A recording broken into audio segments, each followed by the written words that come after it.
மிதுன ராசி அன்பர்களே, 2025ஆம் ஆண்டு சனிப்பெயர்ச்சி அப்படிங்கிறது உங்களுக்கு ஒரு நல்ல யோகமாகவே அமையும். 10ஆம் இடத்தில் சனி அப்படின்றது பயப்பட வேண்டிய அவசியம் இருக்காது. ஏன்னா சனி பகவான் 10ஆம் இடத்தில் தொழில் ஸ்தானத்தில் வரும்போது நமக்கு புதிய தொழில்களை கற்பதிலும், அப்புறம் உங்களுக்கு குரு பயிற்சிக்கு அப்புறம் ஜென்மகுரு உங்களுக்கு இன்னும் புதிய தொழில்களில் நல்ல ஒரு மேன்மையையும் தரக்கூடிய ஒரு வருட காலமாக இருக்கும்.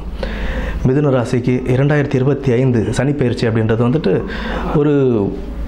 ஒரு நல்ல ஒரு ஸ்தானத்தையே உங்களுக்கு கொடுக்கும். ஏன்னா 12ஆம் இடம் ரிஷபத்தை சனி பகவான் பார்க்கிறார், 12ஆம் இடத்தையும் பார்க்குறாரு. ஸோ உங்களுக்கு தொழில் ஸ்தானத்துலேயும் நல்ல ஒரு உயர்வை கொடுப்பாரு. 12ஆம் இடத்தையும் பார்க்குறாரு. அடுத்து உங்களுக்கு 5ஆம் இடம் பூர்வ புண்ணியஸ்தானம், அதுலேயும் நமக்கு ஒரு நல்ல ஒரு புத்திர பாக்கியம் கொடுக்கக்கூடிய ஒரு யோகங்களும் இருக்கும். குரு பயிற்சிக்கு அப்புறம் உங்களுக்கு நல்ல ஒரு தெளிவும் பிறக்கும். பின்னர் தனுசு 8ஆம் இடமான தனுசு ராசியையும் பார்க்கிறார். சனி குருவை பார்ப்பது நல்லது தான். ஏன்னா இப்போ சனி பகவான் குருவுடைய வீட்டிலேயே இருக்கிறதுனால அதிக கெடுதல்கள் செய்ய மாட்டார்.